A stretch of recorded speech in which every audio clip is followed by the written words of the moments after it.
First line நேயர்களுக்கு வணக்கம்.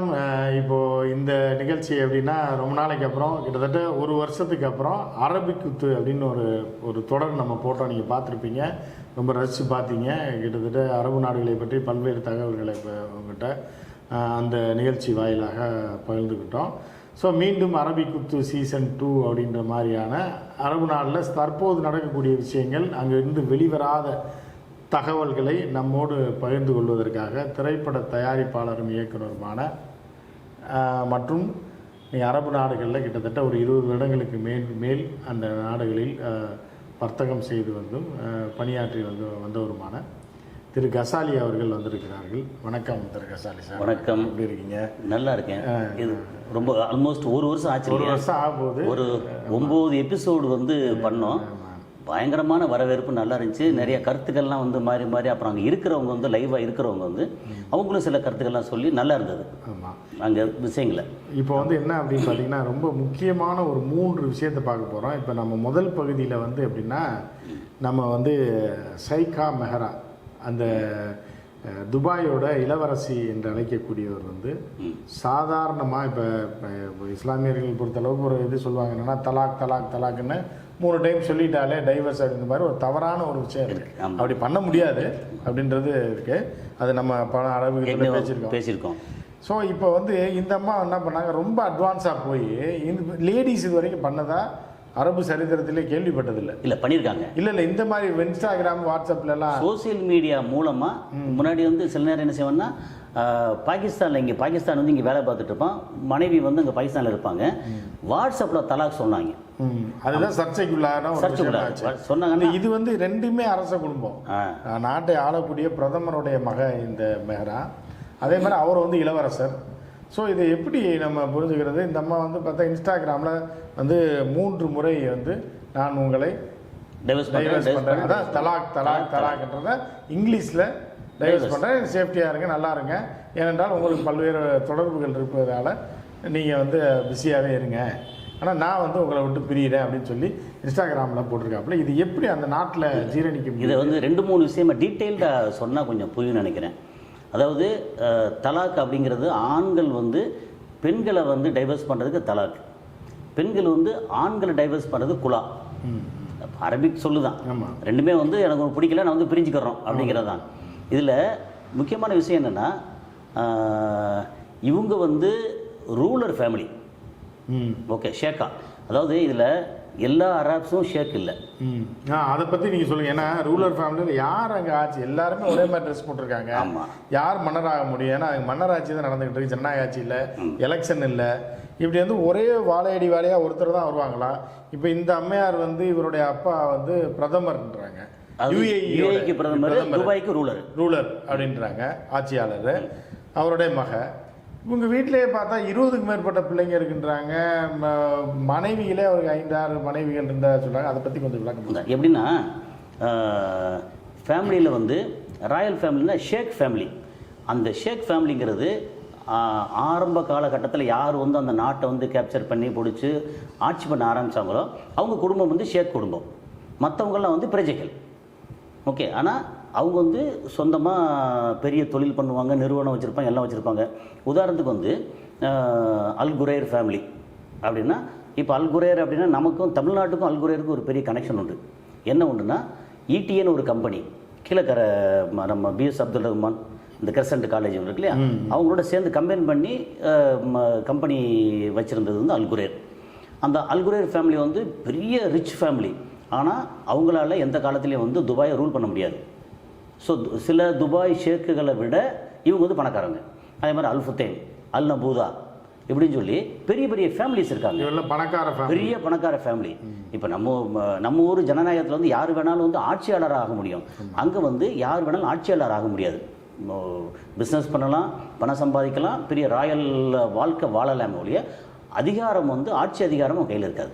அந்த மன்னர் வாழையடி வாழையாக 500 ஆண்டுகளாக வர்றது. இப்போ துபாயோட சரித்திரம் எடுத்தாச்சுன்னா ஒரு 250-300 வருஷத்துக்குள்ளே தான் இருக்கும்.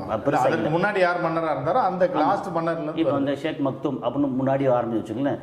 ஷேக் மக்தும், ஷேக் ராஷித், அதுக்கப்புறம் வந்து திரும்ப ஷேக் மக்தும் அவர் பேர், இப்போ வந்து ஷேக் முகமது அவர் தம்பி, இதுக்கப்புறம் வந்து ஷேக் ஹம்தான் சொல்லி இவரோட மகன் வந்து எல்லா இந்த உலகம் பூராமே வந்து எல்லா நாடுகளையும் நம்ம தமிழ்லையும் சரி, இப்போ சோழர் பரம்பரையாக இருந்தாலும் பாண்டியர்களாக இருந்தாலும் ஒரே பேர் சுந்தரபாண்டியன் 10 சுந்தரபாண்டியன் அதே மாதிரி.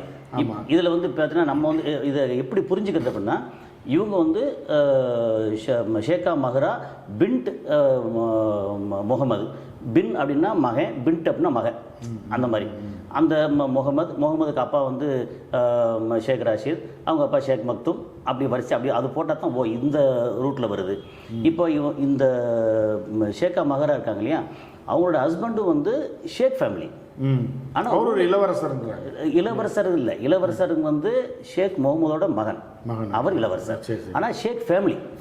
ஆமாம், அவங்க என்ன செய்வாங்கன்னா அவங்களுக்கு வந்து வேறு மந்திரி பதவிகள் அதில் சிலருக்கு கொடுத்துருப்பாங்க, சிலர் கொடுக்காம, சிலர் பிஸ்னஸ் பண்ணுவாங்க, அதுக்கு வந்து இந்த வசதிகள்லாம் உண்டு.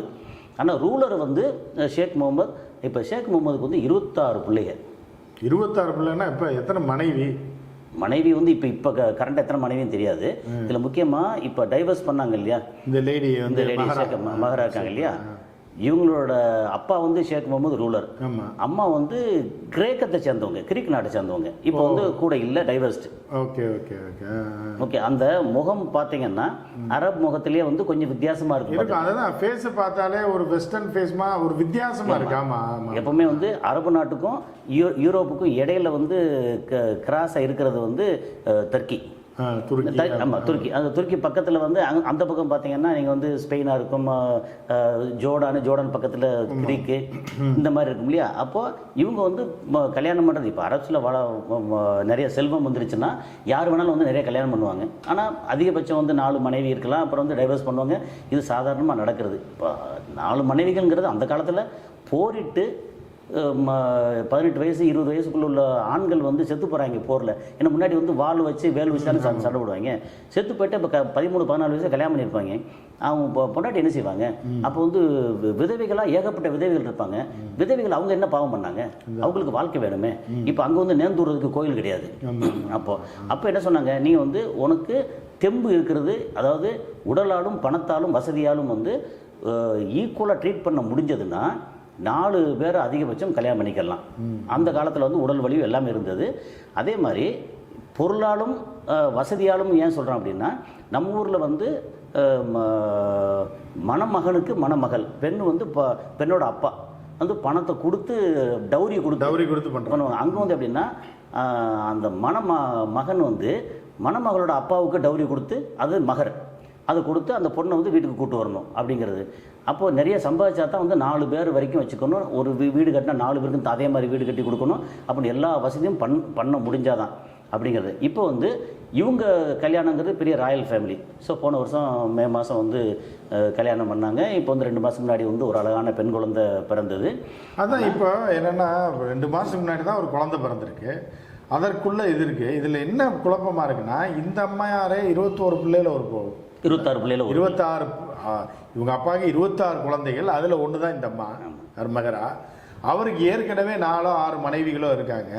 இதில் 3வது 4வது மனைவியோட குழந்தை தான் இந்த பொண்ணு. அப்படி இருக்கும்போது இப்போ இவருக்கு திருமணம் முடித்த அந்த ஷேக் இருக்கார் இல்லையா, அவர் வேறு பெண்களோட எல்லாம் என்கேஜாக இருக்காருன்னு இந்த அம்மா கோவப்படுறது எப்படி பார்க்குறது? நவீன காலத்தில் எல்லாமே மாறிடுச்சுன்னு பார்க்குறதா, இல்லை இவங்க அப்பாவே 24 பிள்ளைங்க 26 பிள்ளை? அது அஃபீஷியல் இல்லை. இது வந்து எப்படின்னா அஃபீஷியலாக வந்து கல்யாணம் பண்ணாமல் இல்லை, இதுக்கு அதாவது சந்தேகம் இருக்குது, அவர் இப்படி தொடர்பு வச்சிருக்கிறாருன்றப்ப இந்த ஆத்திரத்தில் உணர்ச்சி வசப்பட்டு ஒரு மன்னர் ஃபேமிலி, ரூலர் ஃபேமிலி, அதாவது அதிபர் ஜனாதிபதியோட மாதிரி தானே, மக தான். அப்படி இருக்கும்போது உணர்ச்சி வசப்பட்டு சாதாரண சராசரி குடும்பத்தில் இருக்கிற ஒரு பெண் மாதிரி ட்விட்டர்லேயும் வாட்ஸ்அப்லேயும் இதுலேயும் இன்ஸ்டாகிராம்லேயும் தலாக் போகிறது வந்து உன்னை பிரிகிறேன் போடுற அளவுக்கு உணர்ச்சி வசப்படக்கூடிய ஒரு பெண்ணாக இந்த பெண் இருக்காங்க. ஸோ இப்போ இவங்களுக்கு எப்படி இதெல்லாம் தெரியலையா? இது எப்படின்னா அவங்க வந்து ஒரு நாள் எடுத்த டெசிஷனாக இருக்காது. கல்யாணம் பண்ணது இல்லை, 2 மாதத்துக்கு மேலே இருக்காது. 2 மாதத்துக்கு முன்னாடி தானே குழந்தை பிறந்திருக்கு. அவங்க அந்த குழந்தையோட இல்லை அந்த குழந்தையோட அவங்க ஒரு ஃபோட்டோ ஒன்று போட்டிருக்காங்களே, நான் 3 இருவராக இருந்தோம், இந்த குழந்தை பிறந்தானே 3 ஒரு ஃபோட்டோ போட்டு. இப்போ வந்து நாங்கள் 2 பேர் தான் இதை போட்டு டைவர்ஸ் பண்ணிட்டேன், நாங்கள் 2 பேர். உணர்ச்சி வசக்கூட உணர்ச்சி இருக்கும், ஆனால் உள்ளுக்குள்ள பொங்கிட்டு இருக்கும்ல. இன்னொன்று இது ரொம்ப இன்னும் முக்கியமான விஷயம் சொல்லணும். அரப் ஆண்கள் இருக்காங்கல்ல, அவங்க வந்து 2 விஷயத்தில் வந்து ரொம்ப மோகம் கொண்டவங்க. ஒன்று வந்து உலகத்தில் எந்த கம்பெனி எந்த கண்ட்ரியில் புதுசாக கார் தயாரித்தாங்கன்னா அந்த காரை வந்து உடனே வாங்கணும். அவங்க ஸ்போர்ட்ஸ் காராக இருக்கட்டும், தங்கத்தில் காராக இருக்கட்டும், ஹம்மர் டைப்பாக இருக்கட்டும், எந்த பிராண்டு என்ன டைப் இருக்கட்டும், அந்த காரை வந்து வாங்கணும். ஒரு வீட்டில் வந்து 4, 5, 10 காரு வச்சு அந்த மாதிரி பண்ணக்கூடிய அந்த மோகம் பண்ணுங்கிற சாதனை. நம்ம இடத்துல சிலர் வச்சுருப்போம், நம்ம பார்ப்போம், காரு வாங்க முடிஞ்சால் கூட இது தேவையா அப்படின்ட்டு விட்டுருவோம். அப்படி இல்லை, என்னத்தை பண்ணியாவது காரு புதுசாக வாங்கி அனுபவிக்கணுன்றவங்க. 2வது வந்து பெண்கள், அரப்ஸு. ஸோ அதில் வந்து ஒட்டுமொத்த நீங்கள் எல்லா கண்ட்ரிஸ் UAE ஃபுல்லாகவே சொல்கிறீங்க. UAE, Saudi Arabia, Bahrain, Kuwait, Qatar, Oman வந்து கொஞ்சம் பரவாயில்லைன்னு சொல்லலாம், கொஞ்சம் வசதி கம்மியாக இருக்குது, காசு இல்லாதனால கொஞ்சம் கம்மி. ஏமன் ரொம்ப மோசம். அப்படியா? ஆமாம், ஓமன்லையாவது வந்து கொஞ்சம் வசதி இருக்குது. இவங்களை கம்பேர் பண்ண அப்படி பார்த்தீங்கன்னா நீங்கள் UAEல வந்து 7 ஸ்டேட் அல்லது 7 அமீரகம்னு சொல்லியிருக்கு, தனித்தனி கண்ட்ரி மாதிரி. இங்கே Abu Dhabi, Dubai, Sharjah, Ajman, Umm al Quwain, Ras al Khaimah, Fujairah. இதில் துபாய் வந்து ரொம்ப வளமையாக இருக்குது. பெருசாக பெட்ரோல் ஒன்றுமே இல்லாட்ட கூட பெருசாக நல்ல வளமையாக இருக்குது ஃபினான்ஷியலாக. அபுதாபி வந்து பெட்ரோலியம் நிறையா இருக்குது, அதனால் பெருசாக வளர்ந்துருக்கு. ஷார்ஜாவுக்கு வந்து சவுதி அரேபியா நிறைய ரொம்ப வருஷமாக கொடுத்துட்டு இருக்காங்க. அப்புறம் அங்கேயும் வந்து துபாய் பக்கத்தில் இருக்கனால துபாய் வச்சு செதறது புறம் தங்கியிருப்பாங்க நிறையா. அந்த இதெல்லாம் சேர்த்து அவங்க வளர்றாங்க. அஜ்மான் வந்து கம்மி, உம்மலுக்குன்னு ரொம்ப மோசம். ஆமாம், அங்கேயே அப்படியே போயிட்டு இருக்கு. அது அவங்க வந்து பெருசாக வந்து பரபரப்பாக ஒன்றுமே பண்ணலை. அதனால இப்போ வந்து துபாய் வந்து வசதி இருக்கனால எல்லா அரப்ஸும் வசதி அப்படிலாம் கிடையாது. அங்கே ரூலர் வந்து ஒரு ஓகே அப்படின்னு சாதாரண ஒரு ஏழை. அப்போ அங்கே இருக்கிற ஆண்கள் எப்படி இருப்பாங்க அப்படின்னு தெரியுது. ஆனால் ஜெனரலாகவே அரப்ஸ்னாலே ஒன்று காரு, இன்னொன்று பெண்கள். இதில் வந்து ரொம்ப மோகம் கொண்டவங்க. இப்போ நம்ம ஊர்ல ஆண்களுக்கு அந்த மோகம் இல்லையானா இருக்கும். ஆனா அங்க காசு இருக்கிறதுனால வசதி இருக்கு. நம்ம அப்புறம் வந்து வீட்டுக்கு வந்து செருப்படி விழுவோம், நம்ம தெரிஞ்சு போச்சு அப்படின்னா ரொம்ப பிரச்சனை வரும் அப்படின்ற அந்த ஒரு பயத்திலையும் இதுலயும் வந்து நிறைய பேர் வந்து அப்படி சுருட்டிக்கிட்டு அடக்கி வச்சிருப்பாங்க. இவ்வளவு கலாச்சாரம் அப்படியே அதை அப்படியே ரைட் போதும்பா, உனக்கு இருக்கிற 2 ஏக்கர் வச்சிருக்கேன், அதை வச்சு விவசாயம் பண்ணி என்னன்னா 2 வச்சு அந்த ஷேக் மானா அவன் ஹஸ்பண்ட் எக்ஸ் ஹஸ்பண்ட் இப்போ இருக்காரா இல்ல, என்ன டைவர்ஸ் இது பண்ணலையே. இது இதுல தானே போட்டிருக்காங்க. போட்டா அதாவது இன்னைக்கு வரைக்கும் சட்டப்படி கணவர் தான். ஆனால் இவங்க வந்து ராயல் ஃபேமிலி, அதனால பப்ளிக்காக வந்து நான் உன்னை பிரிஞ்சுட்டேன் அப்படின்னு சொல்லி சொல்லக்கூடிய தைரியம் எங்கே வந்துச்சு? அவங்க வந்து ஒரு ரூலரோட மக, அதனால அந்த ஜனாதிபதியோட மக. ஆமாம், இதே இது வந்து ரிவர்ஸ் வச்சுக்கோங்க. இவரோட ஷேக் முகமதோட பையன் ரூலர் இல்லாத ஷேக் ஃபேமிலியில் ஒரு பொண்ணு இப்படி பண்ணுவாங்களா? அப்படி பண்ண முடியாது, ஆளை முடிச்சிருவாங்க. ஆமாம், பண்ண முடியாது. அது ஆளை முடிப்பாங்க, முடிக்கல பண்ண பேசுவாங்க. ஆனால் நம்பர் 1 மனசளவில் இப்படி பண்ணுறதுக்கு துணிச்சல் வருமா? முதல்ல வராது, நிச்சயமா வராது. இது வந்து எப்படின்னா ரூலரோட மக அப்படிங்கும்போது நீ அரப்ஸ் நிறையா மெஜாரிட்டி எல்லாம் வந்து பெண்கள் மோகம் கொண்டவங்க. இது வந்து அரப்ஸுக்கு நமக்கு சாதாரண நம்ம அங்கே வேலைக்கு போயிருக்கோம், இப்போ கம்பெனி வச்சுருந்தோம், எல்லாம் பார்க்குறோம், நமக்கே இவ்வளோ தெரியுதுன்னா அரபு பெண்களுக்கு தெரியாமல் இருக்குமா? அதான் நிச்சயமா தெரிஞ்சிருக்கும். ஆமாம். அப்போ ஆனாலும் நீ எப்படா கண்டெல்லாம் சுத்த போச்சு, அப்போ ஏதாவது உள்ள பேசி சண்டை போட்டு சத்தம் போட்டு எல்லாம் பண்ணியிருப்பாங்க. ஒரு அளவுக்கு மேலே இல்லைன்னா சரி இப்போ கர்ப்பமாயிட்டோம், குழந்தை வரட்டும், குழந்தை பெற்றதுக்கு அப்புறம் வந்து 2 மாதத்துலேயே வந்து சொல்கிறதா இருந்தால் அவங்களுக்கு வந்து எந்த அளவில் அவங்க வந்து பாதிக்கப்பட்டாங்க. இந்த இது வந்து எப்படின்னா அங்கே அரப்ஸ் இது வந்து எப்படின்னா இவங்க ஒருத்தவங்க பண்ணாங்க அப்படிங்கிறது இல்லை, இவங்க வந்து ஆரம்பம். இந்த கல்ச்சர், இந்த மனநிலை, இந்த விஷயம் இருக்கு இல்லையா, ஒரு பெரிய புரட்சி மாதிரி, பெரிய புரட்சி. இது வந்து அந்த ஒரு தீ பற்ற வைப்பாங்க இல்லையா, மூங்கில் காட்டுக்குள்ள தீ பற்ற வைக்கிற மாதிரி இது தீ பற்ற வச்சிருக்கு. அந்த தீ எங்கேருந்து வந்திருக்குன்னா ரூலர் ஃபேமிலியிலேருந்து வந்திருக்கு. இனி எல்லாரும் கேட்பாங்கல்ல, நீ கண்டக்டர்னு சொன்னா நான் கண்டக்டர் போக முடியுமான்னு கேட்பாங்கல்ல. ஏன்னா அங்கே வந்து பெண்களுக்கு நிறைய கட்டுப்பாடு இருக்கு. ஓகே, அதாவது ஆண்களை கம்பேர் பண்ணும்போது பெண்களுக்கு கட்டுப்பாடு இல்லை. நீங்கள் பெண்களுக்கு கட்டுப்பாடு இருக்கு அப்படின்னால அந்த கட்டுப்பாடு உள்ள பெண்களை கட்டுப்பாடற்ற ஆண்கள் போய் பண்ணிடும்போது அப்போ கட்டுப்பாடுன்னு எப்படி சொல்ல முடியும்? அதான் கண்காணிப்பு வேணா இருக்கலாம். இல்லை, அதாவது பெண்கள் வந்து இப்போ அவங்க போகிறதே தப்பு பண்ண போகிறதே இன்னொரு அரபு பெண்கள்கிட்ட அப்படின்னு அங்கே இருக்கிற லோக்கல் பெண்கள்கிட்ட அப்படின்னு இல்லாமல் ஒரு ஜோர்டான்ல இருந்தோ, எகிப்தில் இருந்தோ, பாலஸ்தீன்ல இருந்தோ, ஈராக்லேருந்து வந்த பெண்கள் வந்து நிறையா வந்து கேர்ள் ஃப்ரெண்டாக வச்சு ஆமாம் ஆமாம் அந்த மாதிரி. அப்போ நீ வந்து ரொம்ப ஓவராக வெளியில் போகிற அப்படின்ற அந்த தைரியம் இருக்குல்ல. எத்தனை 1000 லட்சக்கணக்கான பேர் வந்து உள்ளுக்குள்ளேயே கொமஞ்சிக்கிட்டு இருப்பாங்க. ஒருத்தர் வந்து 2 கல்யாணம் 3 கல்யாணம் பண்ணி வந்து தனித்தனி வீடு எல்லாம் வசதி வச்சுருக்கான். என்ன பண்ணாலும் அவங்களுக்கும் உணர்ச்சி இருக்கு இல்லையா? ஆமாம், வீடு வச்சிருந்தா கூட எப்படி ஒரு பெண் என்ன நல்ல சாப்பாடு ஷேர் பண்ண விரும்பவே மாட்டாருங்களே. அது அது உலகம் பூரா இது வந்து எப்படின்னா இது வந்து பற்ற வைக்கப்பட்ட ஒரு பெரிய தீக்குச்சி. ஓகே, இது அரபு நாட்டு வரலாறு நம்ம வந்து அரப்ஸ் இப்படி இருக்காங்க, அவங்க தப்பு ரைட்டு, அந்த அம்மா பண்ணது தப்பா, அவர் பண்ணது தப்பா ரைட்டா, இந்த விவாதமே இல்லை. ஆனால் ஒரு கலாச்சாரத்தில் பற்ற வைக்கப்பட்ட ஒரு தீக்குச்சி. இது வந்து மிகப்பெரிய ஒரு டேர்னிங் பாயிண்ட். அப்படி பெரிய டேர்னிங் பாயிண்ட். நிச்சயமாக வந்து இப்போ இவ்வளோ நேரம் வந்து இப்போ யாருக்கும் தெரியாத டீட்டெயில், ஏன்னா நீங்கள் அங்கே இருந்தீங்க அப்படின்றதுனால அது விளக்கமாகவும் நிறைய பழகிருக்கேன்ல அங்கே. ஆமாம், இருக்கீங்க. அதை வந்து அதை இப்போ அரப் ஃபேமிலி எல்லாம் உள்ள டிஃப்ரென்சஸ்ஸு, அவங்களோட மன்னர் பரம்பரைகள் எல்லாம் மண்ணாங்கட்டி பரம்பரை வரைக்கும் எல்லாத்தையும் பற்றி நீங்கள் விரிவாக சொன்னீங்க. அதே மாதிரி மண்ணாங்கட்டி பரம்பரை அங்கே வேலை எல்லாம் ஆனால் அந்த ஊரில் மன்னர் பரம்பரை ரியலே மன்னர் இன்னொன்று மன்னர் பரம்பரை தனி. ஆமாம், நம்ம சொல்ல மண்ணாங்கட்ட பரம்பரை வேலைக்கு போய் இன்னொன்று சொல்கிறேன் வச்சுக்கோங்க. மன்னர் பரம்பரை எப்போ மன்னர்கள் இருக்காங்கல்ல, அவங்க வந்து தன்னோட குடிமக்களை வந்து பசி இல்லாமல் ஓகே தெருவில் அனாதை மாதிரி விடவே மாட்டாங்க. ஏன் தெரியுமா? அப்படி விட்டாங்கன்னா புரட்சி வந்துடும். நம்ம ஊரில் இருக்கிற கலாச்சாரத்தை விட, அல்லது ஆட்சியாளர்கள் குடிமக்களை மதிக்கிறாங்கல்ல, அதை விட அங்கே இருக்கிற மன்னர் ஆட்சியில் இருக்கிற மன்னர்கள், அது நம்ம வந்து வரவேற்கிறோம் சூப்பர் சூப்பர் அப்படிலாம் இல்லை. அந்த அரபு நாட்டில் இருக்கிற அரபு மக்கள் இருக்காங்க இல்லையா, அவங்கள பசி இல்லாமல் அனாதையாக விடாமல் ரொம்ப அதிகமாக கேர் எடுத்து பார்த்துக்குவாங்க. எந்த மனுஷன் வந்து என்னைக்கு பசி இல்லையோ, தான் வாழ்க்கைக்கு எந்த பிரச்சனையும் இல்லையோ, அவன் நல்லா இருப்பான். இதை பற்றி நம்ம அடுத்த எபிசோடில் டீட்டெயிலாக பேசுவோம். அங்கே உள்ள வயதானவர்கள் நிலை என்ன, எப்படி டீல் பண்ணுவாங்க அப்படின்றத பற்றி. ஓகே, நம்ம வந்து ஷேக்கா மெஹரா வந்து மிகப்பெரிய புரட்சியை செய்திருக்காருன்னு சொல்லலாம். அதோடைய ரிசல்ட் என்னன்னு இப்போ தெரியுதோ இல்லையோ, இது ஒரு டேர்னிங் பாயிண்ட். பிற்காலத்தில் வரலாற்றில் ஒரு முக்கியமான ஒரு விஷயமாக மெஹரா செஞ்சது ஒரு இருக்கும். இதுக்கப்புறம் வந்து லீகலாக வந்து அவங்க நோட்டீஸ் கொடுத்து கிளியர் பண்ணாலும் இந்த சம்பவம் வந்து ஒரு பெரிய டேர்னிங் பாயிண்ட் தான் அரபு நாடுகளில். ஸோ மற்றும் ஒரு பகுதியில் நம்ம சந்திப்போம். நன்றி, வணக்கம். தேங்க்யூ.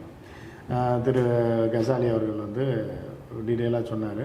அடுத்த அரபு குத்தோட செகண்ட் சீசனில் பார்ட் 2ல் நம்ம வேறு சில இன்ட்ரெஸ்டிங்கான விஷயத்தை பார்க்கலாம்.